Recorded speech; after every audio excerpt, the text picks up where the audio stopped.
Leitura do segundo livro de Samuel. Naqueles dias, um mensageiro veio dizer a Davi: as simpatias de todo o Israel estão com Absalão. Davi disse aos servos que estavam com ele em Jerusalém: depressa, fujamos, porque, de outro modo, não podemos escapar de Absalão. Apressai-vos em partir, para que não aconteça que ele, chegando, nos apanhe, traga sobre nós a ruína, e passe a cidade ao fio da espada. Davi caminhava chorando, enquanto subia o Monte das Oliveiras, com a cabeça coberta e os pés descalços. E todo o povo que o acompanhava subia também chorando, com a cabeça coberta. Quando o rei chegou a Baurim, saiu de lá um homem da parentela de Saul, chamado Semei, filho de Gera, que ia proferindo maldições enquanto andava. Atirava pedras contra Davi e contra todos os servos do rei, embora toda a tropa e todos os homens de elite seguissem agrupados à direita e à esquerda do rei Davi. Semei amaldiçoava-o, dizendo: vai-te embora. Vai-te embora, homem sanguinário e criminoso. O Senhor fez cair sobre ti todo o sangue da casa de Saul, cujo trono usurpaste, e entregou o trono a teu filho Absalão. Tu estás entregue à tua própria maldade, porque és um homem sanguinário. Então Abisai, filho de Sarvia, disse ao rei: por que há de este cão morto continuar amaldiçoando o Senhor, meu rei? Deixa-me passar para lhe cortar a cabeça. Mas o rei respondeu: não te intrometas, filho de Sarvia. Se ele amaldiçoa e se o Senhor o mandou maldizer a Davi, quem poderia dizer-lhe: por que fazes isto? E Davi disse a Abisai e a todos os seus servos: vede, se meu filho, que saiu das minhas entranhas, atenta contra a minha vida, com mais razão esse filho de Benjamim. Deixai-o amaldiçoar, conforme a permissão do Senhor. Talvez o Senhor leve em conta a minha miséria, restituindo-me a ventura em lugar da maldição de hoje. E Davi e seus homens seguiram adiante. Palavra do Senhor. Graças a Deus.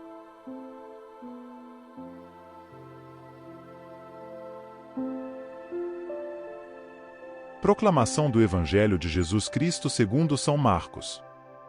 Glória a vós, Senhor. Naquele tempo, Jesus e seus discípulos chegaram à outra margem do mar, na região dos Gerazenos. Logo que saiu da barca, um homem possuído por um espírito impuro, saindo de um cemitério, foi a seu encontro. Esse homem morava no meio dos túmulos e ninguém conseguia amarrá-lo, nem mesmo com correntes. Muitas vezes tinha sido amarrado com algemas e correntes, mas ele arrebentava as correntes e quebrava as algemas. E ninguém era capaz de dominá-lo. Dia e noite ele vagava entre os túmulos e pelos montes, gritando e ferindo-se com pedras.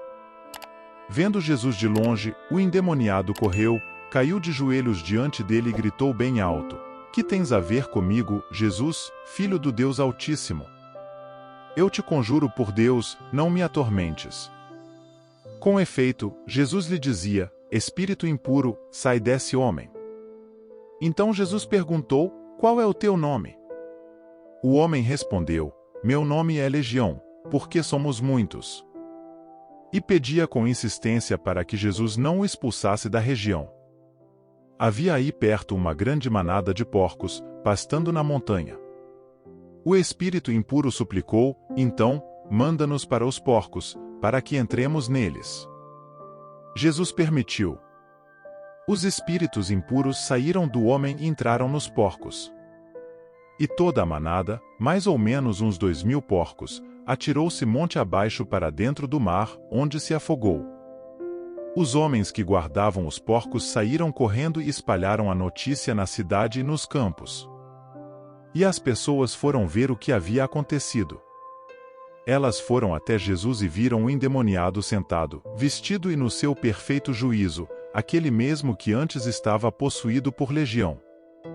E ficaram com medo.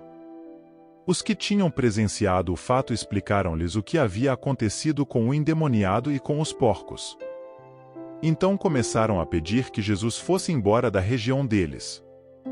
Enquanto Jesus entrava de novo na barca, o homem que tinha sido endemoniado pediu-lhe que o deixasse ficar com ele. Jesus, porém, não permitiu. Entretanto, lhe disse: vai para casa, para junto dos teus e anuncia-lhes tudo o que o Senhor, em sua misericórdia, fez por ti. E o homem foi embora e começou a pregar na Decápole tudo o que Jesus tinha feito por ele. E todos ficavam admirados. Palavra da salvação. Glória a vós, Senhor.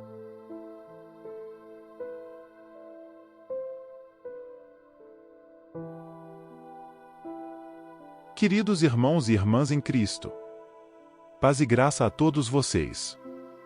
É uma alegria estar aqui hoje, reunidos como uma comunidade de fé, para refletirmos juntos sobre as passagens bíblicas que acabamos de ouvir, a primeira leitura do livro de Samuel e o Evangelho segundo Marcos.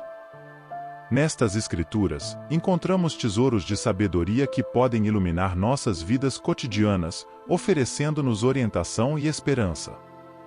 Quem de nós já não se sentiu, em algum momento, como o rei Davi, cujo coração estava cheio de angústia diante da traição e da conspiração de Absalão?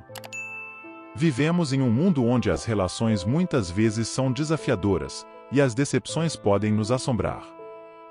Como o salmista nos lembra: Senhor, como são numerosos os meus adversários. São muitos os que se levantam contra mim, Salmo 3,2. No entanto, a história de Davi não termina na traição, mas nos mostra a beleza da reconciliação e do perdão divino. A vida de Davi nos convida a refletir sobre como enfrentamos as adversidades, as traições e as dificuldades em nossas próprias vidas. Será que podemos, como Davi, buscar a face de Deus em meio às tempestades? Quando Absalão se levantou contra Davi, o rei partiu, e no caminho, encontrou Simei, que o amaldiçoou, jogando pedras em sua direção. O general de Davi, Abisai, ofereceu-se para atravessar Simei com sua lança, mas Davi respondeu de uma maneira surpreendente: deixai-o amaldiçoar, porque foi o Senhor quem lhe disse: maldiz Davi. Quem pode, pois, perguntar: por que fazes assim? Davi compreendeu que mesmo em meio à adversidade, Deus podia estar agindo de maneiras misteriosas e redentoras. Podemos aprender com isso, amados irmãos e irmãs, a buscar a sabedoria divina em nossas dificuldades, confiando que Deus pode transformar maldições em bênçãos, se permitirmos que Ele atue em nossos corações. Da mesma forma, encontramos no Evangelho segundo Marcos uma narrativa extraordinária que nos leva às margens do Mar da Galileia. Jesus, ao desembarcar, é abordado por um homem possesso de espíritos impuros, um homem que vivia entre os túmulos, gritando e se ferindo com pedras.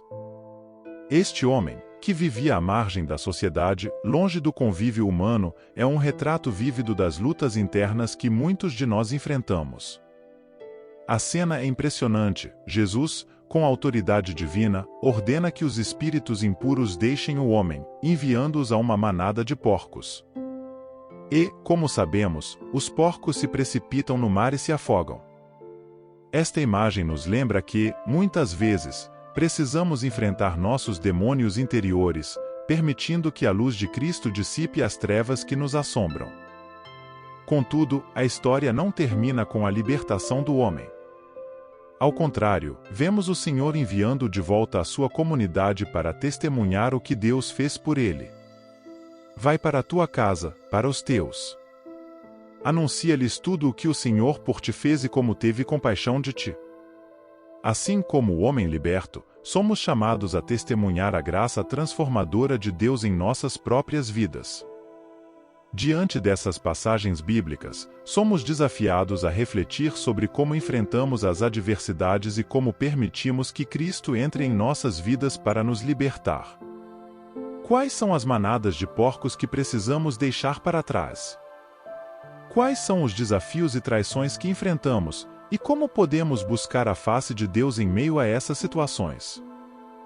Quero encorajar cada um de vocês a olhar para as dificuldades não como obstáculos insuperáveis, mas como oportunidades para experimentar a redenção divina. Sejam como Davi, que mesmo diante da traição, buscou a face de Deus, ou como o homem possesso, que experimentou a libertação e foi enviado como testemunha da compaixão de Cristo. Hoje, como comunidade de fé, somos convidados a deixar de lado as pedras da amargura, do ressentimento e da desconfiança. Devemos permitir que Cristo expulse os espíritos impuros que nos aprisionam, para que possamos experimentar verdadeira liberdade em sua graça. É importante notar que Davi não agiu sozinho, e o homem possesso não foi deixado à própria sorte. Ambos buscaram a intervenção divina, reconhecendo sua dependência de Deus. Da mesma forma, nós, como comunidade, somos chamados a nos apoiar mutuamente, orar uns pelos outros e buscar juntos a face de Deus. Como está escrito em Eclesiastes capítulo 4, versículos 9 e 10, melhor é serem dois do que um. Se um cair, o amigo pode ajudá-lo a levantar-se. Mas pobre do homem que cai e não tem quem o ajude a levantar-se. A tradição litúrgica nos oferece preciosos recursos para esse caminho de busca e reconciliação. A confissão sacramental nos recorda que, assim como Davi, podemos nos voltar para Deus com um coração contrito, confiando em sua misericórdia.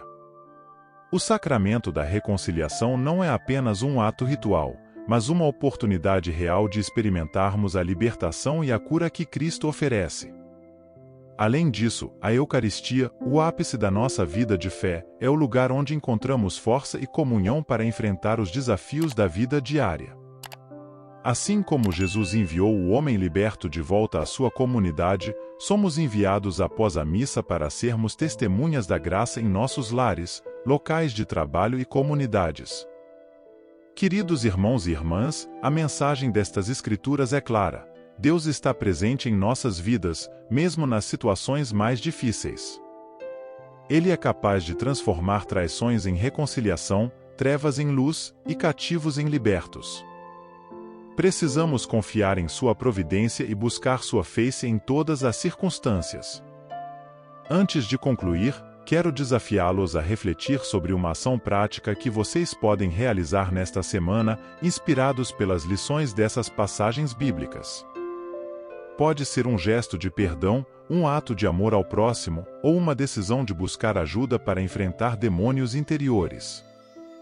Que esta reflexão não seja apenas palavras, mas a semente de uma transformação real em suas vidas.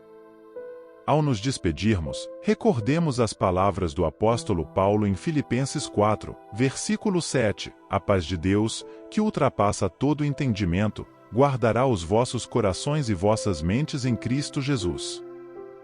Que a paz de Deus esteja conosco, guiando-nos em nossas jornadas individuais e coletivas. Que o Senhor abençoe cada um de vocês, fortalecendo-os em sua graça e conduzindo-os pelo caminho da verdadeira liberdade em Cristo. Amém. Oremos, Senhor Deus, fonte de todo amor e misericórdia, agradecemos por nos reunir como comunidade de fé. Ilumina-nos com a Tua palavra e dá-nos a graça de vivermos de acordo com os ensinamentos das Escrituras.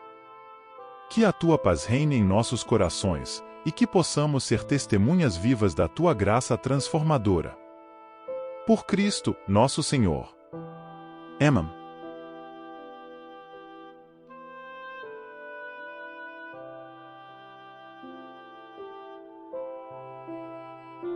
São Miguel Arcanjo, defendei-nos no combate. Sede o nosso refúgio contra as maldades e ciladas do demônio. Ordene-lhe Deus, instantemente o pedimos, e vós, príncipe da milícia celeste, pela virtude divina, precipitai no inferno a Satanás e aos outros espíritos malignos que andam pelo mundo para perder as almas. Amém.